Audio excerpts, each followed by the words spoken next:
introduce and really thank Pacific Islanders in Communications for bringing this workshop to us. How about a round of applause for Leanne? Good morning. Thank you all for coming here on a Saturday morning. There's a lot of familiar faces and a few new ones. So thank you very much for spending your Saturday with us. I'll do what Georgette did. Let's see a show of hands. Has anybody applied for or received a PIC funding or PIC? Wow, more than I thought. That's awesome.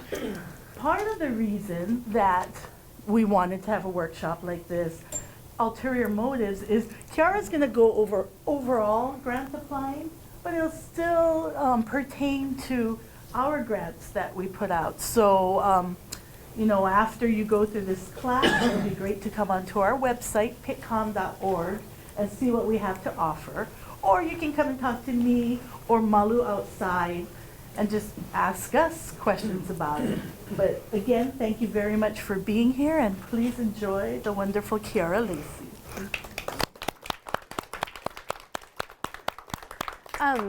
Aloha pumihanaka ako.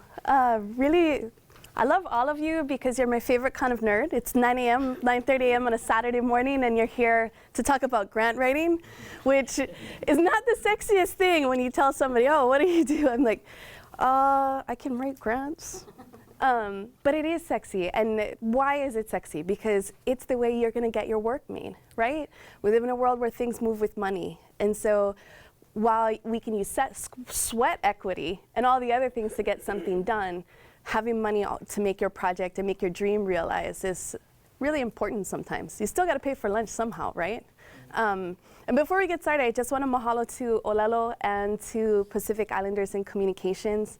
They're two incredible organizations. Make them your friends. I know I took my first production course from Olelo many years ago. So I thank them for giving me some of that confidence. And to PIC, who's helped make so many films possible in our community as well. To give you a little understanding of me, I'm a fellow filmmaker. Who in this room considers themselves a filmmaker? Beautiful. Who would like to consider themselves a filmmaker? Yeah. Okay, good. So that's why we're all here. You know, as a filmmaker, I've met a lot of people who are like, I have to do everything. I want to be able to do this. I want to be able to do that, right? And sometimes being that Swiss Army knife is an incredible skill. But to give you some relief, I will let you know there are many things that I can't do as a filmmaker. So I did not go to film school. I studied crisis counseling in college. I cannot shoot, and I cannot edit. There are a lot of things that I, like, as a filmmaker, don't do. But one thing that I can do is I can write treatments, I can write grants, and I can write a budget. And what is the power in that? The power in that is that gives your project the vision, right? It gives you a vision, and it gives you the money, the grease to get things going. So let's start with, why are you here?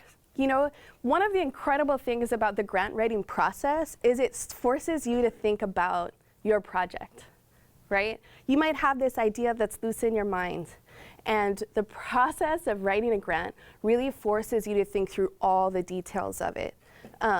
So before you even get started, why are you making this film? Because making any film is a lot of work, right? And you're gonna have to hustle, work hard, get other people to come on board for your vision, right, to help you realize this goal. And so really know for yourself before you even get started, before you even start asking for the money, why am I doing this? Because once the money comes in and the partners come in, right, you wanna know that you have thought this through and that you know why you're doing it so you can finish it, right? The goal isn't just, I'm gonna get the money in. The goal is you're gonna make something awesome and that you're gonna get it done in the way that you hope for. So really think through why you're doing this.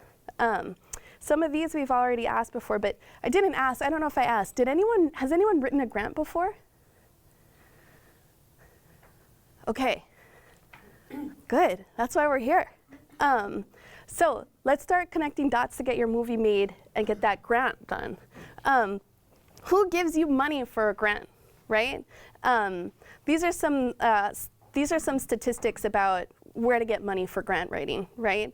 A lot of it is philanthropy. What does that mean? That could mean just about anything, but those could be individuals donating, right? A lot of people, and this is a little bit outside the scope of like grant writing to a specific entity, but we've all done Kickstarter, right? Or we've all had an thought about an executive producer that hands you a big, beautiful check and you love them forever, right? So that could be some form of like philanthropy or some sort of equity investment in your project. But also there are family foundations, right, that provide grant funding. And then there are other nonprofit organizations that you're probably going to be seeking for grant funds, like Pacific Islanders in Communications. How do you find the grants? Before we even get started, where do you find grants? These are a couple of like really great places to look. If anyone's familiar with No Film School, they post a quarterly, and I know some people in this room are familiar with this list, they post a quarterly list of all the grants that are available and open for that quarter. Like whether it's Tribeca Film Festival or Tribeca Institute is offering grants, just a variety of organizations. No Film School, great resource. POV, PBS's POV, they publish a list of grant funds as well. And a lot of this is documentary in scope. So POV, and it would be more for documentary work. IDA is the International Documentary Association. So IDA is also another resource that lists a lot of grants. We should have a printout of the IDA list and the No Film School list for this quarter that you guys can pick up on your way out. So you can use that as a resource. And then any other organizations that you think might be related to the topic of your project. So for example, if I am doing a project about water quality and issues of water quality, maybe there are organizations that already support and fund work in that space. Maybe it's a great idea to reach out to them to see if they might want to participate or fund a project about water quality. So sometimes that's a natural connection. And then of course, everyone's favorite, Google, right? Take the time to sit down and Google your options. Because I could give you a list to get you started, but you could fall into a deep hole on the internet, digging through all sorts of options. Once you start thinking about the possibilities of where to find money, whether it's locally or beyond, you'll start to see that there's many places that you could find grant funding for your project. Now, you find an organization and you think, okay, this could be a really, really great fit for my project. How do you decide whether or not to apply? So a couple of things to think about. Deadline, number one. Did you miss the deadline? Sounds really stupid, but it's important to note, right? When is the grant app due? The other thing to think about is you evaluate whether or not you're a good fit for grant funding with an organization is, what are the past projects that they've funded? Is yours anything like some of the past projects that they've funded? If it is, then that can give you a little more confidence about applying. If it isn't, then maybe there's a little bit more work to figure out what the alignment is. And there we go, we get to mission alignment. So what is mission alignment, right? Every nonprofit, every granting entity, all they want to do is find the perfect project to fund. That's what they're out there to do. They're there to give you the money to make a project, right? But the goal is what you're trying to do a fit for what they're trying to do. So part of what you need to do before you even start writing the grant app is think about whether or not you're a fit. If you're doing a project about, I'm gonna give a bad example, right? If you are doing a project about Hawaiian culture, but you're applying to the Japanese Association, maybe not a fit, right? So really take the time to think about whether or not the application actually makes sense for not only your project, but also for the granting entity. Because every grantor out there, I guarantee you, is waiting for that perfect project to give them money. Nobody wants to read a bad proposal or a proposal that's not a fit. They're all there to help make something cool happen, right? So they want to give you the money. It's whether or not you're a fit. So what are the things we can evaluate, right? Know the story of your project, right? What is your project about? And then really evaluate the organization to see where your story fits in with them. And then, this is boring. It's so boring. Create a spreadsheet, right? You say you want to rate grants, and you do all this time researching and thinking about all the grants that you want to apply to. If it all just goes off into the ethers, it's not going to happen. Find a way to keep and manage and track all the places that are awesome that could give you the money. So what do? You set up a spreadsheet to track the grants. What are the deadlines? When do they announce the awards? What is the amount of the grant that they're offering, right? What is the website, contact info, all of those things. I could show you the neurotic spreadsheets that I've created in my lifetime. I'm going to spare you from that. I want you to feel like, okay, as you understand and create your own process, what are the things that you think are important to you as you do this? And I will guarantee you everything gets refined, right? So you create your first spreadsheet, you can make changes as you go. The other important note about creating a spreadsheet for all of the grants that you will be applying to is that a lot of the grants will ask you, where else are you planning to apply to? Where else are you looking for funding?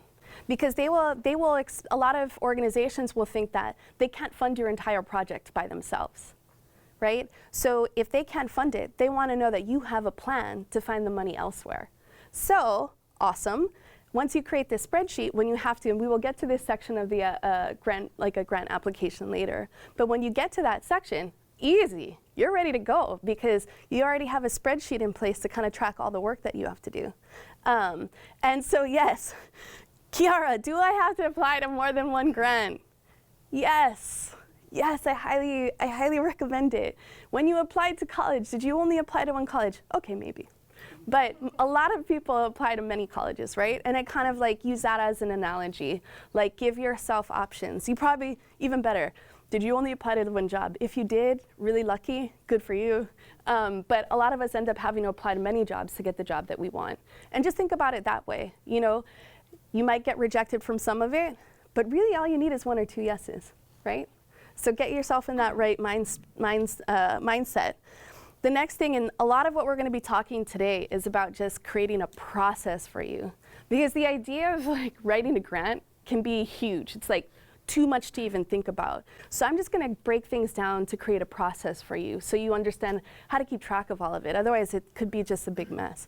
And I know for me, once I have a process, filling in the blanks becomes a lot easier. So the second thing after you've created your grant tracking spreadsheet is just create a folder. A place where you're going to store every grant. Oh, we're not on my computer, so I can't show you the neuroses of this. But on my computer, I will literally have a folder, fundraising, right? Or funders folder. And then under that, I will have every grant application in a separate nested folder that I have applied to. So maybe, great example, PIC, Pacific Islanders in Communications. And they have multiple different types of funds that they offer. So I might say, PIC R&D funds, that's early funds for a project at its start, right? And then I dive into that folder and maybe there's all the application materials into that. So, you know, you're gonna wanna have a start to a system because as you apply to more than one grant, right? You're gonna wanna be able to have access to the previous grants that you've written because a lot of the content that you'll have used from the past or that you'll have created from your previous grant is something you can reuse for the next one, right? So it sounds really stupid, but save all your versions, save copies of what you do, and have it in a spot that you can always go back to. Because when you apply to the next grant, if you just threw it all away, then what? And I know it sounds basic, but you have no idea how many people I've talked to that have like, oh yeah, well, I wrote to that grant. I'm like, well, did you save it? No. So then you have to start all over again for the next one? No way. Right? You're not going to make that mistake. You're going to have everything ready to go. So, also another mindset thing before we even get started into the nitty-gritty of writing a grant application. So let's use $25,000. Let's say there might be an amazing local organization that funds short films and you could get $25,000 from them to fund your project. That's a lot of money. And let's say you spend, well, I don't know, 25 hours working on the grant application. I don't know about you, but making $1,000 an hour is a lot of money. That sounds really great to me.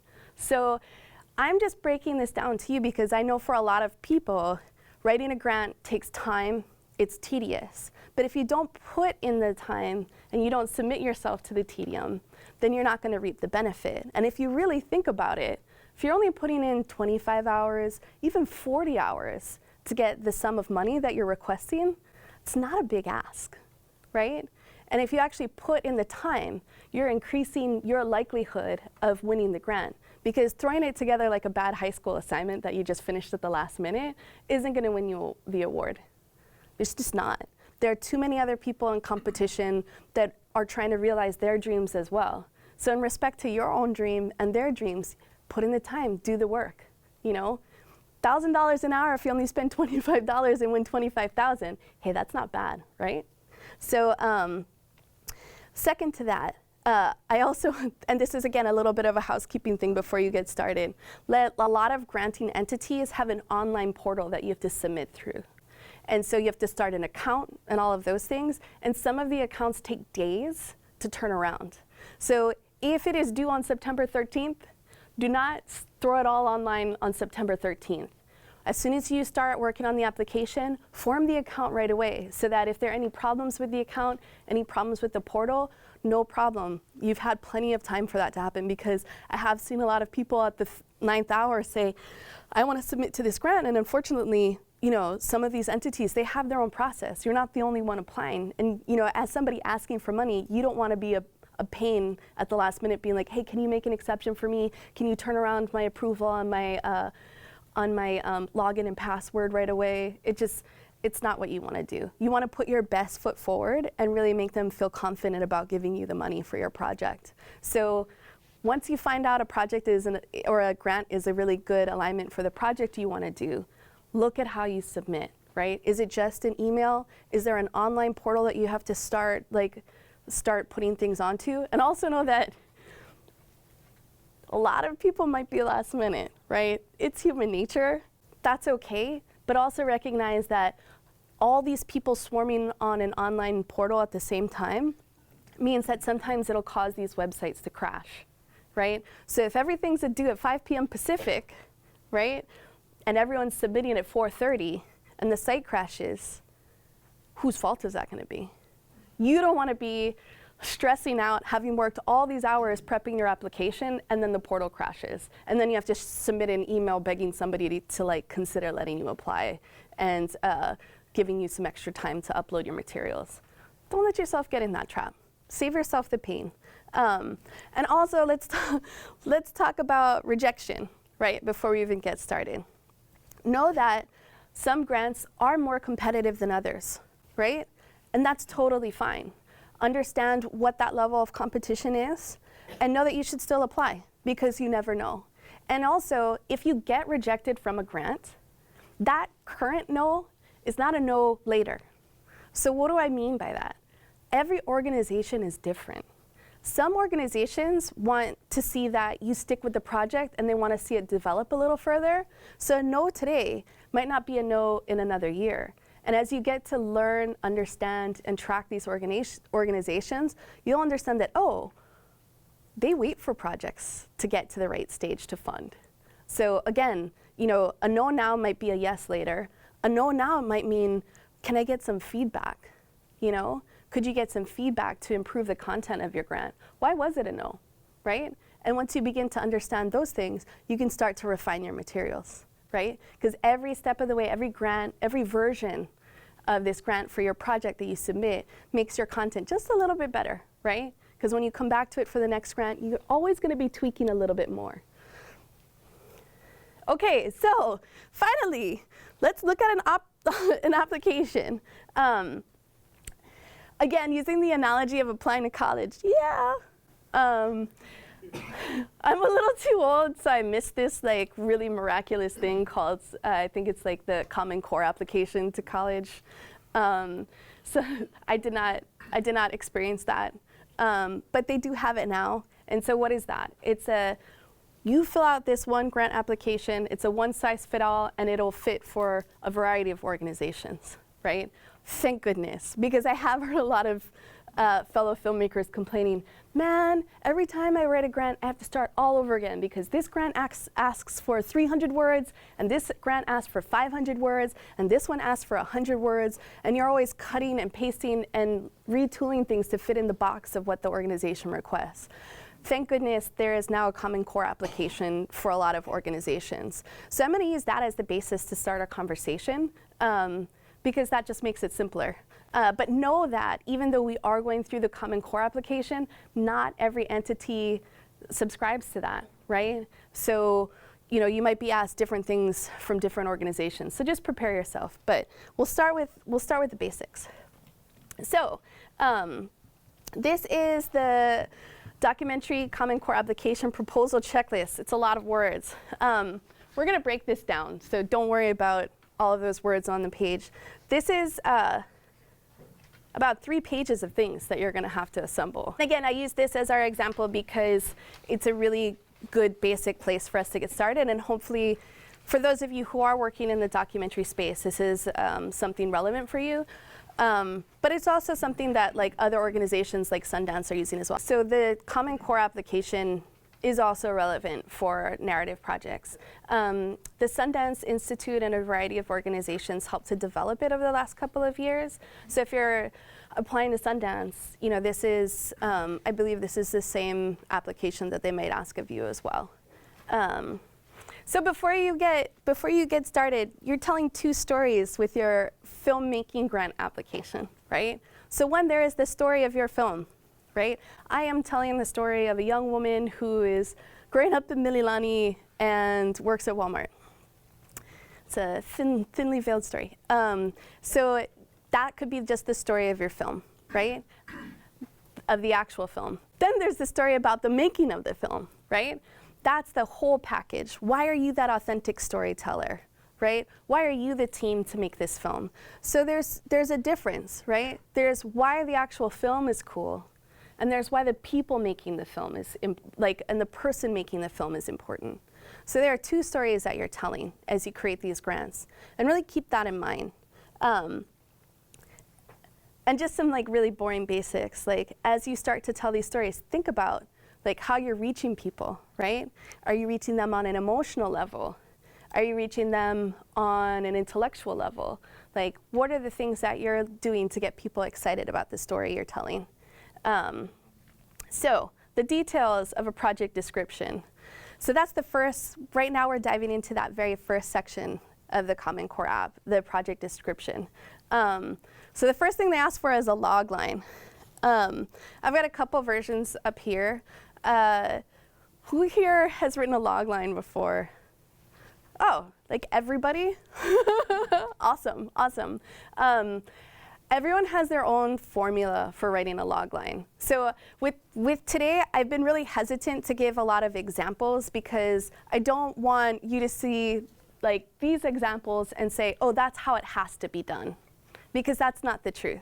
You as an artist have your own writing style, your own storytelling style. So know that if you don't do it this way, totally fine. You probably do it better, right? So always stay true to who you are as an artist and hold on to that, because that's going to make you shine, right? If the application feels like it's coming from you, and this is something we're going to get to a little bit more, then that's always the strongest way to go, particularly for artist grants and filmmaking grants.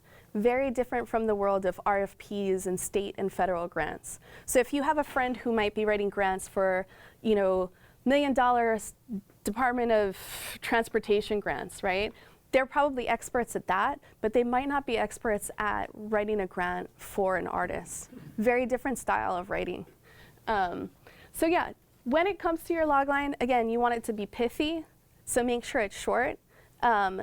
Make sure you're using really active language. Not too many like adverbs or adjectives, only when you feel like you need to. And that it really gives you a sense of the story. But biggest note, you don't want your logline to feel final. So it's always nice to give people this feeling like, oh, there's a little bit more that they want to get out of it, right? A little bit of a cliffhanger with it so that there's not a full resolution. That little bit of a tease in terms of how you write it is really valuable because it makes people want to open their wallets, right? That's what we're here to do. We're here to get people to open their wallets. So yeah, these are a few examples. I will read you one from a local film that was made by a director named Braden Yoder, also born and raised in Hawaii. So the film itself was called The Last Taxi Dance, and this is the logline that he wrote. In a ballroom called Paradise, in the aftermath of World War II, a proud Hawaiian singer dances with a returned American soldier and debates the dignity of the American dream. But when his dance ticket runs out, she is left with a harsh choice. For when the dancing stops, this man will die. Okay. High stakes, right? Pretty drama. Clear language, not too many sentences. Log lines are usually about 1 to 3 sentences. And then notice, there's a little bit of that question left in there. Why is he gonna die? Who dies after they dance? Like, what's up with that, right? So you have that moment where I wanna know a little bit more. How do I fill in the blank? Maybe I'll keep reading. Because the other thing I'll also be getting into is that as much as you spend a lot of time writing the grant and thinking about it, somebody else has to sit down and decipher your grant.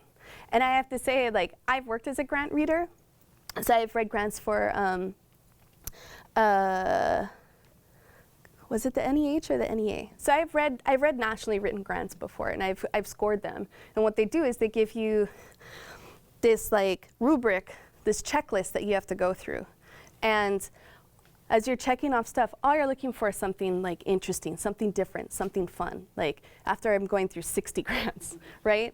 And that's what you're really thinking about. You know, it's not only about the stuff that you've thrown on paper to check the box and send it off. It's also like, if you actually want to win the grant, think about that other poor human being on the other end who's like dying to see something cool, because they've read 100 other applications, and they just want to see something that feels honest and real or different, exciting, that there's something there that they haven't seen yet, right? So this is a lot of what we're talking about. Like, how do you make that log line so it feels true to your work? Does everything have to deal with life and death? No. Maybe your piece is a comedy, and it's a small story, and it's intimate.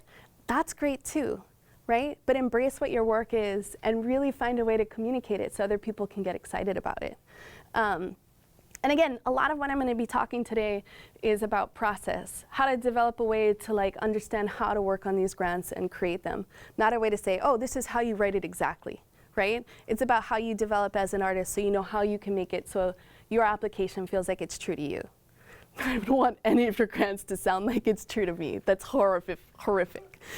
Like, that sounds like the most boring thing in the world. Talking about a process, not just for the project description section of the Common Core application, but just as a process overall for your grant. With every section, things to think about. Really basic, number 1, put the question at the top before you get started. Sounds really stupid, but this is exactly what I do. So if they say you want the topic summary at the top, what do they mean by that? I literally will copy and paste it and put it at the top, and then I start writing to that. Why? Because it's so easy to run off on a tangent. Oh, my writing sounds really good over here, and I'm gonna go off, and then I spend like a half hour, and I haven't actually dealt with the actual question. And in the stress and the time crunch of trying to write a grant, you will be shocked at how often that happens. You're like, no, Ciara, I would never do that. It happens, right? So as much as you can avoid like wandering off track, because as somebody who's written and scored grants, I know what it's like to go back and be like, we didn't need any of this information, right? It's all extraneous. So you want to make sure everything that you're providing, particularly because so many grants only give you a couple of like 300 words, 500 words for each section, right? 1 to 2 pages right here, right? You only have that much time or that much space to communicate information. So you want to make sure you're using it as efficiently as possible. So know what you're writing about. I'll often create bullet points or like an outline to make sure I'm hitting topics when I'm actually writing. Read your words out loud. It sounds super stupid to suggest that, but it's really vital, because you might be writing things on the page and getting it done, and it looks really great when you read it, but then with your eyes. But then when you read it out loud, you realize, ooh, I've been using this word 1 too many times. Right? Or, oh, I've been using an introductory adverbial clause for the last 6 sentences, so it all kind of feels the same. Make sure you read it out loud so that you have variety to your writing.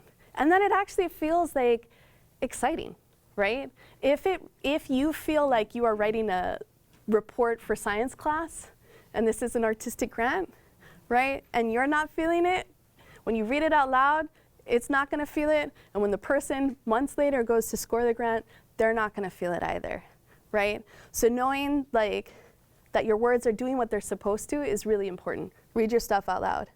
After you've read your stuff out loud and you've finessed it, make your friend read it out loud, right? Make your friends read it if you can. If you have a friend who's just really good at grammar, have your friend who's really good at grammar help give you notes. You don't have to take all the notes because sometimes grammar notes might take away from your style of writing as an artist. So, you know, make sure you're always curating for your voice as an artist first, right? That should always supersede perfect grammar. But at the same time, helpful to have somebody make sure you've got the right punctuations in there, right? Also, if stuff doesn't make sense, you know, really basic stuff, have somebody else read it to make sure everything's making sense. No ego, no big deal, right? This is not about whether or not you're going to make a great film. This is about whether or not you can communicate that you're making a great film. The other thing I always like to mention too, though, is if you are going to others for feedback on your work, make sure they understand what the goal is. You've just taken all this time to research an organization and make sure that your project is in alignment with what the goals of this organization are, right? That there is a fit. Your friend who's reading this application might not understand why you're skewing everything in a certain direction, right? And part of the reason you might be skewing things in a certain direction is so that you seem more attractive to a granting entity. So really basic example, right? I'm not going to apply to Pacific Islanders in communications with a project that has nothing to do with Pacific Islanders, right? That's a misalignment. So so there are certain things that, you know, as you go through PIC's mission statement, you know they're going to be looking for, right? Keywords that they use, you know, key things that are important to that organization. Put that in your application. You know, use those words and make sure it's clear that as somebody reads through that you're that fit. And so if your friend goes out and they're like, well, why are you always talking about, you know, being Maori in this application? Like, it doesn't seem like totally germane. And you're like, oh no, it's important because that's something that the granting entity is going to look at. You know, and as you refine your applications for different granting entities, you're going to make adjustments. Maybe the words that you use or emphasize aren't going to be the same fit for the Tribeca Film Festival. Maybe it is. You know, maybe Tribeca Institute's going to look for the same thing, but maybe not. So it's really important just to think about, you know, what that organization is, and then as you get notes, people understand what you're writing to and for. So when they give you feedback, they understand, hey, am I making sense about this, and am I communicating the things that I need to? And I touched on this a little bit, but I'm going to mention it again because I've seen this happen to a few people. You are artists, you are filmmakers, you are storytellers. You know, this is not the same as writing a federal or state grant. So don't feel like you have to use big fancy words. Don't feel like you have to use like the kind of language that would get you a federal or state RFP. You know, that's great for that style of writing, the needs of that, but know that typically when you're writing an artist grant, you want to give more of a sense of person, you know, and feel a little bit more personal. Don't be afraid to use bullet points or keywords in your writing, and I can show that to you guys a little bit later. Why do that? If you have limited space in a section, that can save you time. So if you can just list out things in a very clear and cohesive manner, don't be ashamed to do it. You know, we are looking to do the following things and then provide a bullet list of that. Is that okay to do? Absolutely. Does that help out a grant reader? Oh, for sure. Because as I go through and I score your grant, I can be like, oh yeah, they gave me all the details to check off the list right here. Super easy, check, check, check, right? And so again, thinking on the back end, there is somebody reading 100 applications in a very short amount of time. Right? And they're going to want to do justice to every application and be fair. But in recognition that you also want to make their job easy, don't be afraid to use bullet points or keywords. A lot of applications will not let you go over the length or space requirement. So they're going to enforce that on their own. But just as a reminder, like if they're asking for 1 to 2 pages, don't turn in 10. You know, you're not going to win points for being long. I say that, I'm sure there's always an exception. I'm sure somebody will have won a grant putting in 10 pages when they only asked for one because what they wrote was phenomenal, right? But I will say, as a whole, as we get started in the grant writing process and become good at it, when you're starting out, stick to the length. And again, a lot of the portals, even if you wanted to add an extra word, oh, no, you're not gonna be able to do it. They're just not gonna give you the space. And then you're gonna go crazy over the differences between word count and character count. So, you know, again, this goes back to why you should look at the portal, because some of the grant applications, and this happens, they're not always as clear about if it's word count or character count. And so you might be writing 500 words, they were thinking 500 characters, you're rushing to submit it, you put it in the blank and it does not fit, right? So really good to make sure you're always thinking about what is the end of this? Where does it go? And is what you're writing fit into there? And then the last thing, don't be repetitive. Put the point out once and then move on. And that's part of the benefit of reading things out loud. It'll prevent you from doing that, and part of the benefit of having feedback from others. It'll prevent you from droning on too long, right? Or being repetitive, because again, somebody is reading 100 applications, I'm just gonna blaze over it. Like, and you'll have wasted really precious space. Because when you only have 2 paragraphs to communicate an idea, you wanna get in everything you can there. I got so into process, I skipped the whole point of the project description. So let's go back into it. The goal of the project description is really to give an overview of characters, plot, story, character arcs. That's a lot of things in there, right? So with that, it's like, how do you give somebody a snapshot of what your whole film is supposed to be in the limited space that they're providing? So if we're looking at the requirements of that section, right? And again, this is something I'll show you as we look in the next, at an example. In the project description, this is like a massive section. So if you're looking at this or at the paper in front of you, the project description, now that we've gone through a process to sort of do it, let's look at the details of it. So the first section of it, you'd work on your log line, which is what we talked about. Then part B is your synopsis, right? And that, I think we've all written summaries or synopsis to get people to understand what a work might be.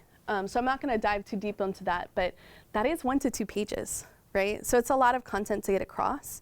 I would say that you're gonna wanna spend a good amount of time on that. I think as somebody writing a film grant, the most important thing is your story, right? So invest as much time into this section of your grant as you can so that you're really clearly communicating what the overall story is and what the feel is. So if your film is a heist film, your language as you're writing that synopsis should feel like a heist. It should be fast, it should be quick, it should have that tone, that mood. If you are writing a drama, same there. So, you know, always try to have your writing fit the mood and the tone of your piece, and really take the time to communicate what the full story is. How do you do that, right? Beginning, middle, and ends. With the story summary or synopsis, this is different from the log line where you're gonna wanna just give them just enough to get excited. With this, you're gonna wanna give people an understanding that you've thought through the full story, right? That you have an idea of what the beginning, the middle, the end is, who all the characters are. Ideally, you've already written the script, so you can just reference that, right? Because that's truly the goal.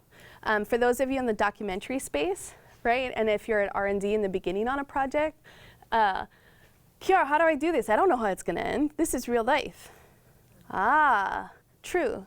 But you might have some projections, some assumptions, some ideas about where the film or the story is going, and you can sort of like allude to it.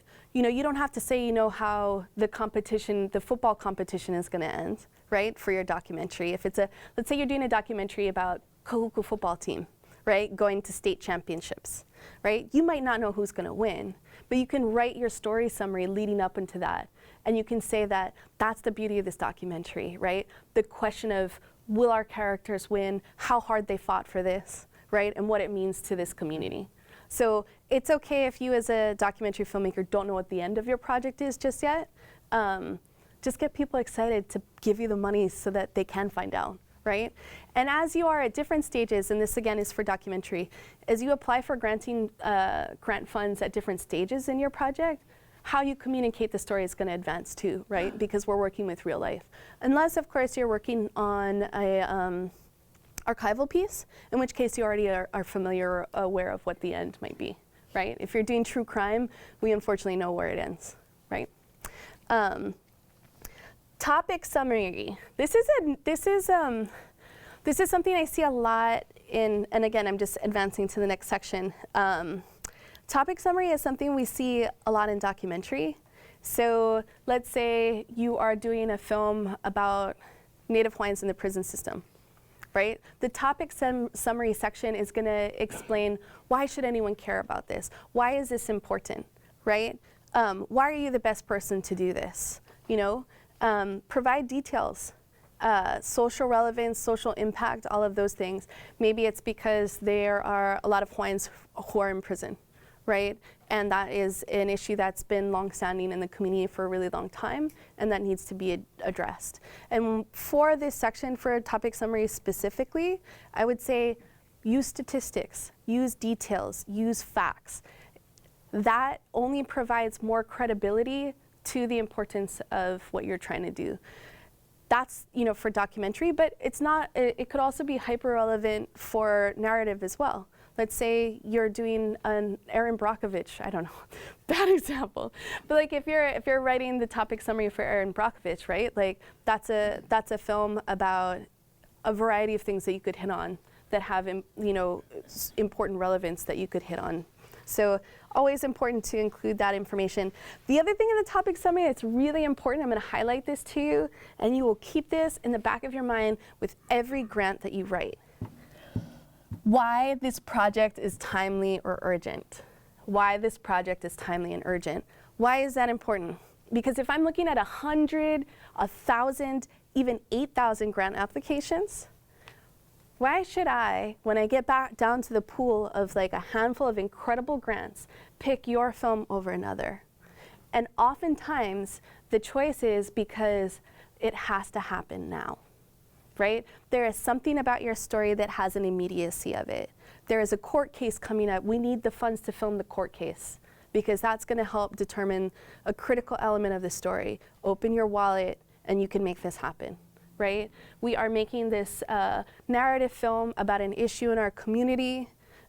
We have the timing and we have access to an actor. This is the window that we can get them. Open your wallet, we'll be able to film this with the cast that we're hoping for, right?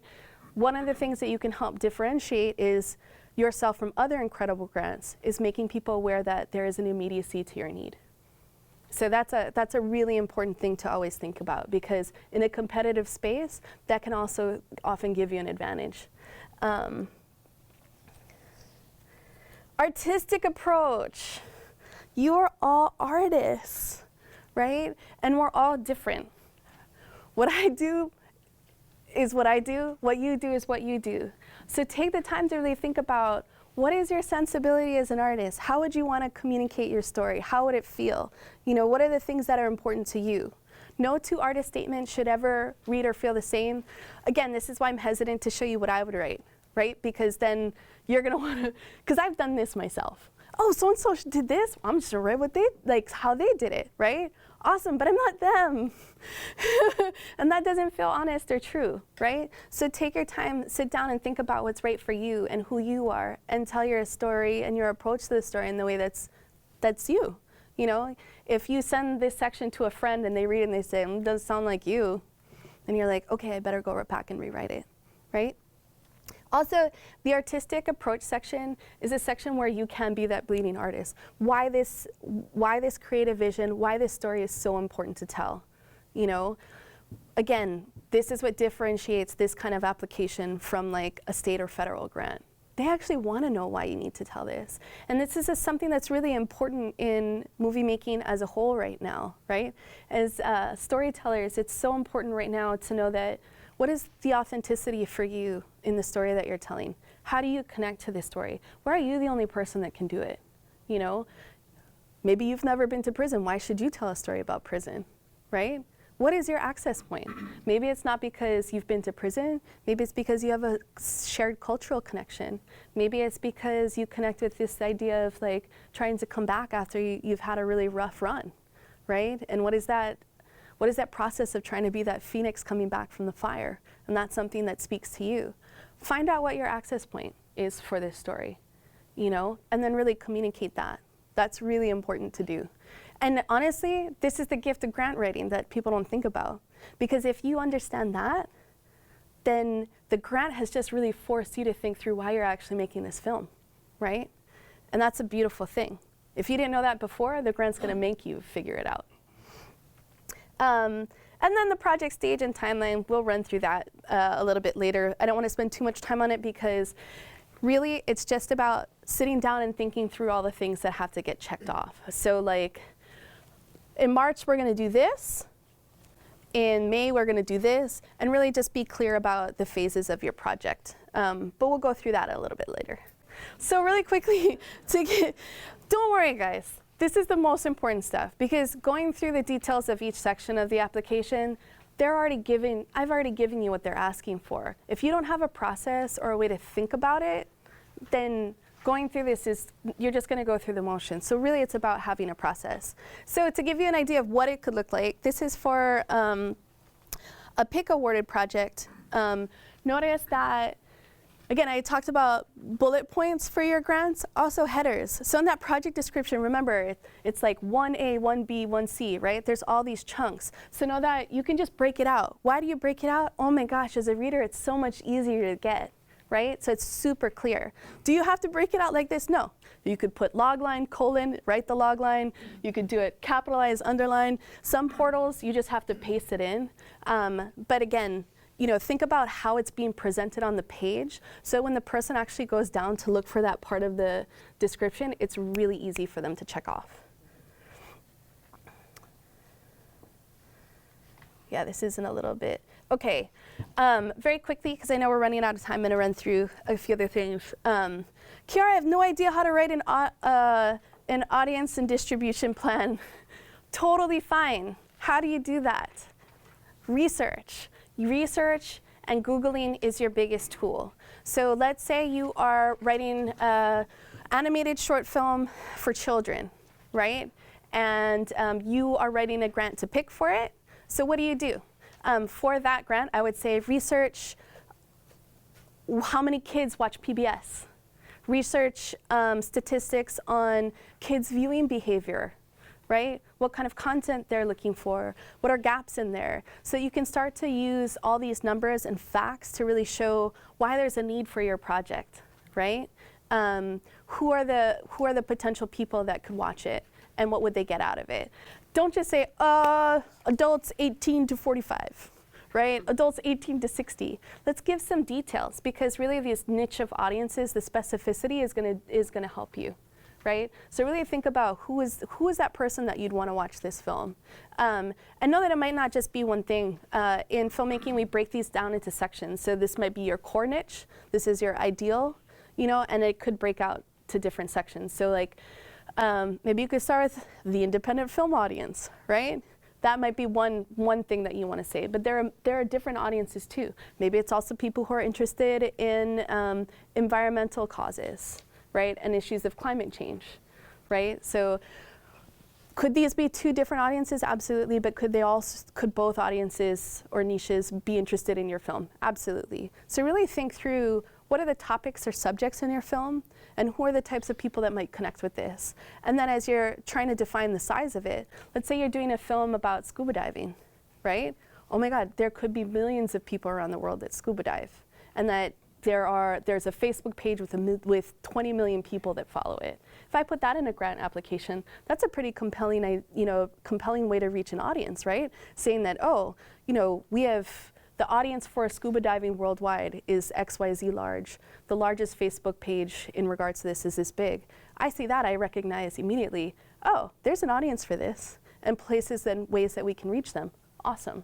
Other things to think about really quickly in distribution, I'm gonna go over this much more quickly than I'd like, but when it comes to distribution, make sure you're being thoughtful about who you're writing the grant to.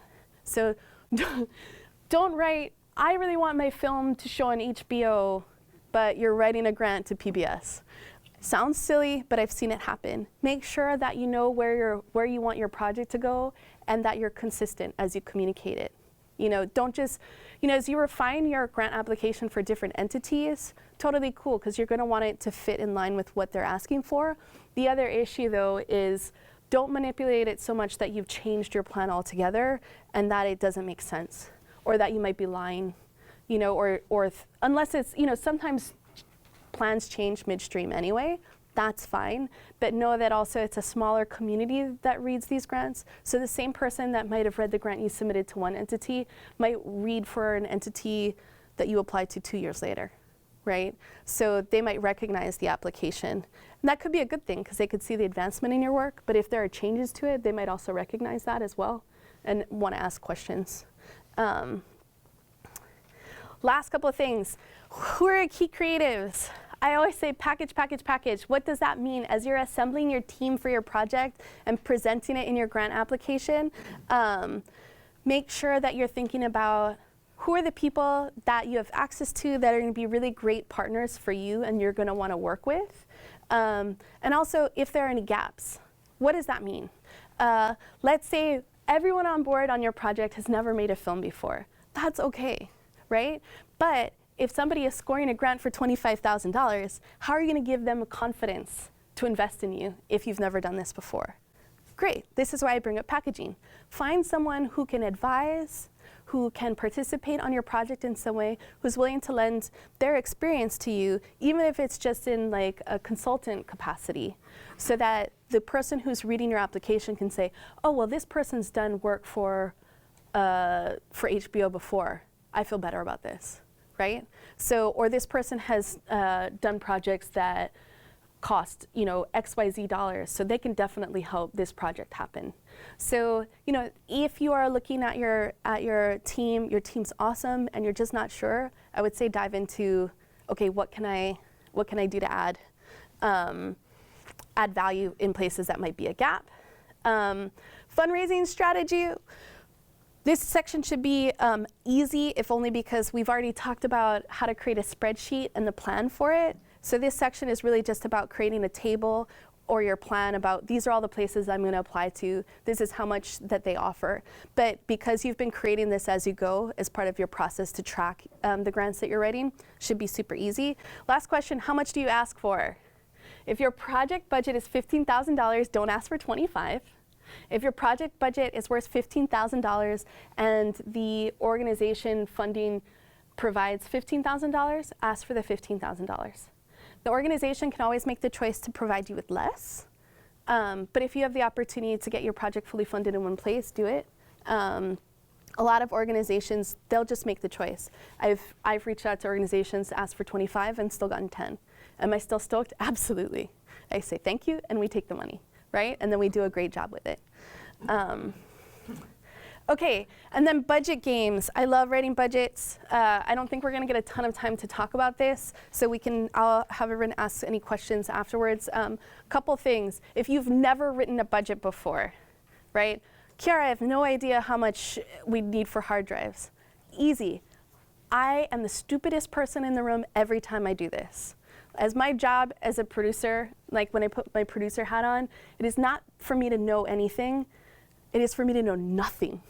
I am the dumbest person in the room. So I'll just ask you. So I'll be like, okay, DP and editor, how much hard drive space do you think we need? What are the brands you think that you like that haven't broken down on you? Okay, great. Then I research where the cheapest places to get the drives from. What's got the best warranty policy? Then I actually go and I look at how much the hard drives are going to cost. Then I rate that into my budget. So it's really basic stuff. Go and see how much your actual cost might be. Write it down, and then you play the numbers game. Right? If you want your budget to hit, and I keep using that number 25, if you want your budget to hit 25,000, start with what are your ideal numbers for everything, put it down, right? And then go back and make the adjustments as you need to fit the funds you think you'll be able to raise. Do research. If you have friends who've done a similar project before, say, hey, can you sit down? Can I look at your budget? Can you give me notes on your budget? A budget is the same thing as what you do when you're drafting your application. People can give you feedback on that, right? Totally take it. And if you have somebody who's done it before that can give you notes, great. The other important note on writing a budget is play out scenarios. So let's say, oh, we think it's going to take us 2 days to shoot. Awesome. Where are you going to shoot? How long are you going to shoot for? Make sure you thought through the project. How long are we going to edit for, right? And so once you've sort of played out the whole scenario for your project, then make sure your budget is in line with that. So if you think it's going to take 2 weeks for you to edit, make sure you have enough money to hire somebody, if you choose to do that, to pay for 2 weeks of editing. And if someone's going to do it in gratis, rad, you scored for that free editing. But make sure that you communicate that in your budget as well, that you've thought it through, and even if the number is 0, it's because the time is being donated. So it doesn't just feel like you haven't thought about why that number is 0. I think we're out of time. So who here knows anything about line producing? Okay, we have a few line producers in the room. So what does line producing mean? It just means there are lines in the budget in front of you. So it's like your chart of accounts. If anyone's done bookkeeping or budgeting or QuickBooks or anything like that, I will very quickly explain it to you that line 201, that's a line, right? That's a line in your budget. So a line producer is a person who plays around with all the sections in your budget. Okay, they are your money genius. So in the 200 block, we'll see that there's pre-production and development funds. So let's say you need to hire a graphic artist to help you develop a mood, like a lookbook or a mood board for your project. So maybe you put in $200 for personnel there. Note that in the unit type, for anyone who's new to this, you might be paying somebody a flat rate, you might be paying them by the week, by the day. Any of that is fine. So as you get these budget templates in from organizations, change it as you need to, right? Maybe you're going to pay somebody by the month even. That's fine. Just put it in, as long as it's clear what the unit is and how you're paying them. This form says spent to date. If you're drafting a beginning budget, you'll have nothing spent to date, right? Unless you've already gotten in funds from another organization and maybe you've spent a little bit. So this is just about helping you keep track of how you're spending. Let's see. I think the rest of the pre-production and development section is pretty self-explanatory. Producing staff, you can see director, producer, associate producer. These are all the people that are, I guess I could say, more above the line, maybe, if you've heard that before, helping you get your project made.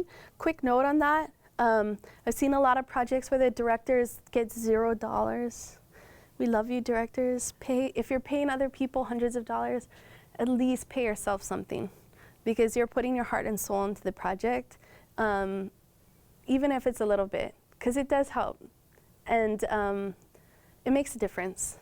And even for the granting entities too, if you're doing a $25,000 project and you make $0, sometimes the organization might look at it and think, well, how are they going to get the project done if they're not making any money off of it? Like, how are they going to carve out the time, right? So, if you're not supported, the project isn't supported. You as the artist and the creator of the project, even if it's a little bit, know that that's something you can do. And people aren't going to fault you for that, because it can be a weird thing to ask for, but if you're a full-time filmmaker, you got to make the money, right? And even if you're not, you should be paying yourself, because you're going to put in a lot of your own time. I'm not saying pay yourself $25,000 on a $25,000 grant. That's going to get a hell no. But do put something in for yourself, right? Yeah, and I think the rest, it's like, hey, Ciara, how much is my composer going to cost? I don't know. Who do you want to work with? Right? So again, it's about asking the questions, finding the people that you want to work with, and getting a sense of, okay, what would work? And maybe you have an idea, like you draft your budget in advance, kind of have an idea of how much you could pay, and then present that to somebody. All of us want to be able to give as much as we can and be generous to our collaborators, right? That's always the goal, but also with the recognition that, look, on a project, if this isn't like, this is not a McDonald's commercial. I'm not necessarily going to be able to pay McDonald's commercial rate, right? We love McDonald's commercials. They're cool, but this is something different. So if you're doing like an independent piece, as long as everybody understands where you're coming from and you've communicated that, oftentimes people are really amenable. Yeah. Like, if your composer, let's say the person, you know, their usual rate, let's just say $1,000. Yeah. You know, you say, oh, well, my budget, you know, I can only pay 500. Yeah. Would that extra 500 be considered like in kind? You could totally do that. That's a great question. Yeah, absolutely. Because they are offering their time at a discount, right? So super smart. Very savvy producer. Let's get questions now. Because I mean, like the rest of the budget is all stuff. It's all a game. You know, I could compare your budget to mine, and it just depends on where you want to put your money. Some projects are like the music's super important, so you communicate that in the grant and you show that in your budget. So don't say you have a music-heavy film, but don't put any money into your music budget, right? Everything needs to make sense for what you're saying. So, questions? It's okay if you don't have any. Yeah, yeah. You know, the in-kind portion, do Yeah. the grant people look at that and like, and if they do, like, what are they looking for when they see in-kind versus the, or is there any? Is there like a judgment or a preference for that? I think as long as you're communicating clearly that you've found ways to cover all the needs of your project, it's great. I think if you have more dollars than in kind than you actually have in the real budget, it might be like, so like if you've raised $20,000 but you have $80,000 in in-kind contributions, like that might like look weird. So I think it's just like how to make it look reasonable, right? Your whole project shouldn't feel like it's in gratis. Even if it is, everyone just might be working at lower day rates or something. Like maybe you pay everyone $150 across the board and you key it out so it's consistent. And then maybe the department heads make $200, like $50 bump. It just depends on your project. If it's a 6-day project, maybe that's how you can afford to make it. Or it's a 1-day shoot, everybody makes $500 and you've got a small team. It just depends on everyone's project. It's part of the reason why I didn't put a budget up there, because the design of your project influences the design of your budget. You can make it Gucci, you can make it Walmart. It's all good either way, right? And it doesn't mean the Walmart brand story is not just as good, right? It could have its own authenticity and its own sensibility, and it could be just as brilliant. You know, maybe you never use a single light in your whole film, and you never use anything fancy. And as long as the story is there and it feels real, and you move somebody, that's all that matters. Yes. What about, I'm not really very good with the budget. Somebody else is doing it. Awesome. Love that person. Yeah. You know, that's not my. But Yep. we just did a grant proposal, and I'm wondering, as I remember, you know, I didn't look at it that carefully. I did other things more carefully. In kind, like we were doing the proof of concept and other things, everything was donated basically. To be able to get to the point where we're at right now, to be able to really show what we're doing. Do we write that in kind? What I put out personally was part of the budget for thus far. Then we also had a grant before, but it wasn't exact. It was with a film, but it was with another. So we didn't include that to confuse people. We tried to keep it really clean.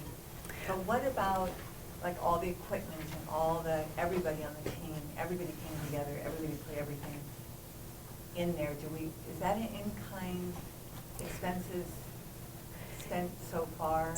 So I mean, technically, yes. Technically, yes. Like, let's say somebody brought in their $5,000 camera package and they just brought it for the day and used it.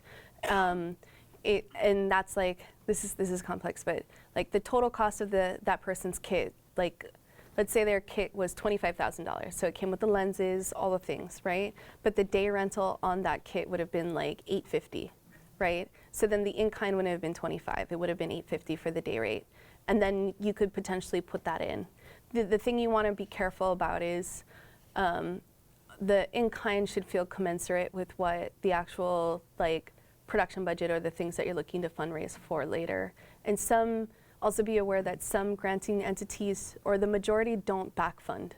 So if you have in-kind for R&D or development and it's like $6,000, they're going to fund forward. You're not going to get recoup for that $6,000 that you've in-kind funds. Now, what that can be valuable to you for might be for profit share, a split in the future, so that the in-kind is a way to recognize the sweat equity and donations that have been provided, and like split accordingly the profit share down the line, because some grants will want a profit share above and beyond recoupment. So like if your project costs $25,000 to make, you pay off all your debts, use the grant funds, like you're not in the hole, and let's say, awesome, you get another $5,000. Like you win a prize at a film festival, you get $5,000. Some entities might say, well, we provided 25% of your budget, and this will be part of your contract. Because I think even Sundance, if you're a part of the labs, will ask for that. They will ask for a part of the profit share, but the profit share then gets adjusted because the in-kind monies are included. Does that make sense? Yeah. Yeah, I don't know, it's always a fine line. So I would say, yeah, being able to say you can get your community out, your peeps out to get the thing done and moving is great, but also, yeah, it's a little bit of a balance. But I wish I always had a hard and fast answer for that one. But I think that also communicating your passion with your team in terms of what you read in the artistic approach and other sections of the budget will help, or not the budget, of the application, will help to shed light on that. And I think if you are saying that in your application and then you see the in-kind, then I think people read the overall picture of it. You just want to make sure somebody looks at your budget and says, oh yeah, they can do it. Like you've thought through everything and it feels like there aren't any gaps. Yeah, it's a game. No, and great that you know that budgeting is not your thing and you found somebody else to work with you. That's a genius. So one of the great parts about being a filmmaker is knowing what you're good at and what you're not. Yes? So I feel like there's a perpetual kind of catch-22 in trying to get the support, but without the support, and in order to get the support, you have to get this other support first. And when you're working with yourself and trying to launch something, you don't have the key team players that you say packaging is so important. How do you maybe full moon certain things even though you don't have it yet? You don't have a strong producer on board yet. You don't have a strong music person, and you ideally want it. Do you put in things just to present it that you have this ideal package, or do you tell them the truth that you're lacking these very substantial roles that need? So you might not need a composer when you're writing your R&D app, right? So like that's totally fine. I think focus on the things that you do have that are strong. And then it's always like people recognize that when your project gets greenlit or when it's moving, it might not be at a time that's convenient for them. So as you shop around your project and you fundraise, communicate with somebody who might be a good partner, like, hey, this is what I'm looking to do. Are you down? Like, I don't have the funds for it. Can we put you on board? I totally get that. We might not, you might be unavailable at the time when we go, but can we use would you be interested in working on the project as of right now? So it's not 100%, what you're looking for, but it's also not fudging it either, right? You don't want to use somebody's name who's not going to be on the project, right? Which sounds like, you're like, but how do I get somewhere closer? And so you'd still want to approach the person, but also if they're super busy, you say, look, I totally get it. It might not be a fit when we go, but as we're shopping the project, are you okay with that? And some people are great talents and they don't have the skill set, but maybe they've been well educated. Maybe they have other good things about them. So maybe you haven't done 30 films, but maybe you studied at a great conservatory as a musician. Maybe the film is being shot in Waianae and you're a composer from Waianae and you're a musician from there. There are a million ways to demonstrate why that person is the right fit. And maybe you as an artist feel like you can communicate to them in a way that's clear. That's why they're the right partner, because you know that the two of you are going to create the right pieces for your film. Because you could work with somebody who's got Oscar credits, and if if you're intimidated by them, if they don't listen to you, it's not going to work. I'd rather take that composer from Waianae, right? So, yes. it is better to have a production company so that when the grant monies do come in, it doesn't go to a specific. You just asked the best question. I'm sorry I didn't go over this. So always, if you can, start an LLC, open a bank account, right? If we are planning to do business, make yourself ready to open for business. Get the checkbook in, get the ATM card in, because once that grant comes in, you want to be able to say, no problem, this is where everything goes. And even in the interim, if you are spending money out of pocket, you're putting in your own producer's cash, right? Those could all be write-offs for you.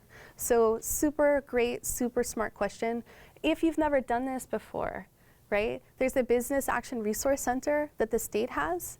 Go down there. They can help talk to you about how to open a business. There's a wizard, like a portal online that can help you with it. Start an LLC or an Inc. Make sure you talk to your accountant about what the repercussions might be for you fiscally, because you'll have to report on all of this stuff. But really great question, and yeah, absolutely great thing to be able to do and should do. And then my other question is, with the grant monies, do we pay taxes? Oh, okay. I am going to say I can't advise you on that. That's something you need to discuss with your accountant. There are different approaches that your accountant might recommend. Some accountants might say that you could slate all of the funds that you get as advances against hard costs for a project. That's one way to look at it. But it depends on your accountant and their approach and what you're comfortable with. Good answer, Ciara. But don't be afraid to ask them. And sometimes you might even want a bookkeeper on board to help you manage the funds. Because you might not have a strong line producer, but you have somebody who can kind of keep things in track, but maybe they need help cutting checks or something. Maybe having a friend who's a bookkeeper or really great on QuickBooks to help you manage that stuff could be something easy to do. Because I know there are plenty of bookkeepers in Hawaii. There just might not be as many independent line producers. So that could be a fun or creative solution to that gap. Great question.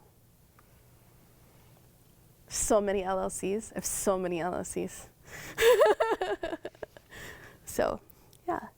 We've got like 3 minutes left. Anything? Speak now.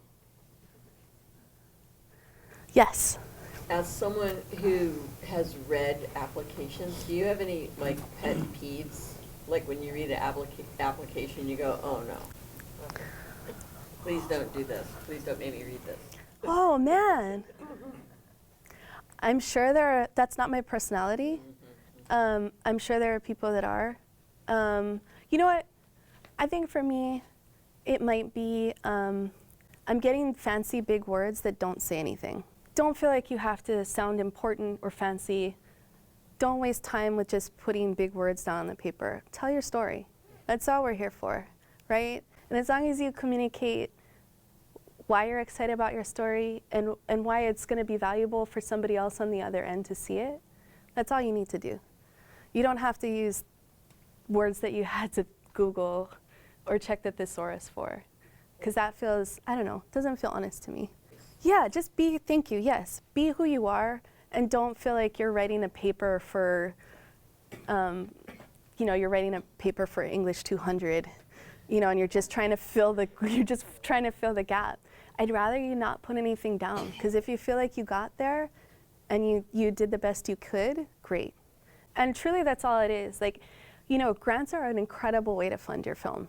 It's a gift. If you take 25 hours to write a grant and you get $25,000, where else would somebody take a chance on you, right? I don't make $2,000 an hour. I don't know about you, but I'd like to. That being said, you write a grant and you get the $25,000, amazing, right? Or you get $50,000, or you get $2,000. All of it is it's all gonna help you realize your dream. And so if you're serious about your dream, take the time to be serious about the grant. And it's okay to get no's. I get no's all the time, right? But the better you get at it and the more you focus on it, instead of just writing 30 grants and hoping one's gonna get a yes, spend a little bit of time in making sure it's a fit. I've seen so many people just throw them out there, and it's well, you just submitted and spent all this time for an organization that you're not a fit for. They don't fund films, right? So take the time. Awesome. Great questions. Thank you, everybody. If you have any follow-ups, I apologize. I do have to go to work after this. So if you have any follow-ups, you can just go on my website. It's my first name, last name, and just shoot me an email. Yeah, happy to help how I can. So thank you.